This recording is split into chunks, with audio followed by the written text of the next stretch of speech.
Bien, buenas tardes. Vamos a hacer esta clase sobre la división del derecho. El derecho, como hemos venido diciendo a lo largo de este curso, es una única realidad. Es un todo visto desde la concepción del ser en general, pues hay una sola experiencia jurídica, así como hay experiencia económica, política, religiosa, moral, etc.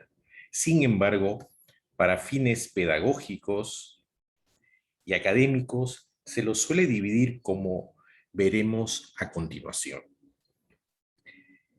En efecto, desde la época del derecho romano, el derecho ha sido dividido en derecho público y en derecho privado.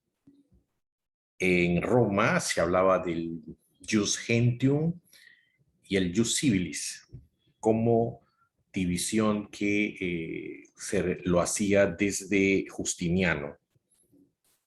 Esta división que viene desde el derecho romano ha tenido objeciones, evidentemente. Sin embargo, no hay que perder de vista que se trata simplemente de una cuestión pedagógica, una cuestión académica y una cuestión necesaria para mejor entender lo que es el derecho. Ahora, según Miguel Reale, un filósofo del derecho de Brasil, esta división hecha en Roma entre derecho público y derecho privado, entre jus gentium y el jus civilis, eh, no es que estaba equivocada, decía Miguel Reale, sino estaba incompleta, porque solo se veía o solo veían los romanos el interés general o particular y no el elemento formal. En ambas no hay un corte tajante. El esquema que sigue tiene en cuenta las notas distintivas prevalentes. Veamos en primer lugar, en cuanto al objeto o contenido de las relaciones jurídicas, cuando se atiende inmediata y prevalentemente al interés general, el derecho es público. En cambio, cuando se atiende inmediata y prevalentemente al interés particular, se dice que el derecho es privado. Ahora, en cuanto a la forma de la relación, si la relación es de coordinación, generalmente se trata de derecho privado. En cambio, si la relación es de subordinación, generalmente se trata de derecho público. Las normas de subordinación son las normas imperativas, estas normas que van de arriba hacia abajo, es decir, las normas que impone el Estado, hay una entidad del Estado la que obliga a la otra parte a realizar la contraprestación. En cambio, si la relación es de coordinación, se entiende que las partes tratan, hacen la relación o el negocio jurídico de manera igualitaria, de manera equivalente. Por otro lado, es bueno recordar que el derecho también se divide en derecho interno y derecho externo o derecho internacional. El derecho interno es aquel que tiene vigencia en un determinado territorio, como por ejemplo el derecho peruano, nuestro sistema jurídico peruano, el derecho que se produce o que producen las entidades, las instituciones estatales, como el Congreso, por ejemplo, o el Poder Ejecutivo, los gobiernos regionales o los gobiernos locales, se dice que es derecho interno.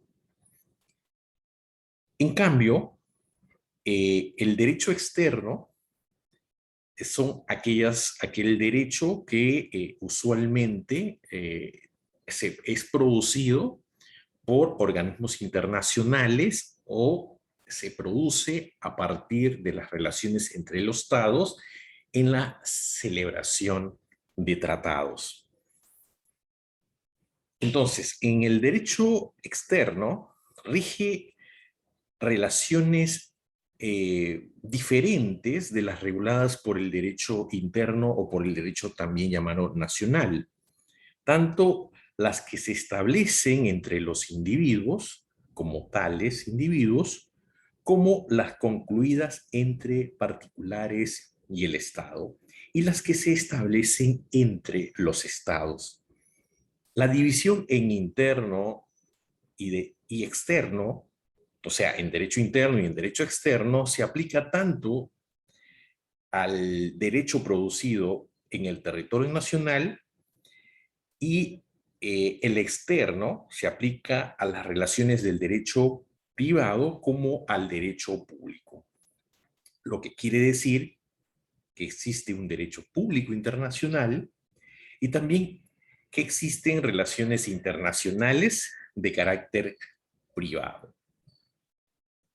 Ahora veamos la diferencia que hay entre el derecho internacional público y el derecho internacional privado. Hay dos criterios para diferenciar tanto al derecho internacional público como al derecho internacional privado. En el derecho internacional público, los sujetos son los estados nacionales y los organismos internacionales, y excepcionalmente las personas que componen la población de dichos estados nacionales. En cambio, en el derecho internacional privado, los sujetos son las personas y de manera excepcional los estados nacionales y los organismos internacionales. En cuanto al criterio objetivo, las normas que conforman el derecho internacional público son de origen predominantemente internacional, en tanto que el derecho internacional privado, el origen de las normas es principalmente interno. Por ejemplo, nosotros tenemos en nuestra legislación, en nuestro Código Civil, el libro 10, que tiene como título Derecho Internacional Privado. Este derecho internacional privado, como lo podemos apreciar, se trata de normas internas, normas que se aplican, que están dirigidas no solo a los jueces, sino también a los funcionarios públicos que tienen que resolver problemas entre extranjeros o entre peruanos y sus relaciones con los extranjeros. Entonces, ahí estamos frente al derecho internacional privado y sus normas son de origen interno. Lo que pasa es que hay un título, una institución en el derecho internacional privado que regula y que se denominan las normas conflictuales y que en función de la conexión que haya entre las personas, los objetos o cualquier otro tipo de relación jurídica, va a determinar la aplicación para resolver un problema entre un ciudadano peruano y un extranjero o entre ciudadanos extranjeros, o la aplicación del derecho interno peruano o la aplicación del derecho de los extranjeros. En este caso, por ejemplo, se podría muy bien aplicar cualquier norma que regule una institución, por ejemplo, como el matrimonio, como el divorcio o como los contratos en general. Ahí, dependiendo de la conexión que haya, se puede aplicar tanto en el Perú, se puede aplicar una norma extranjera o, en todo caso, las mismas normas del derecho internacional privado señalan que el problema se va a resolver aplicando la norma interna nacional.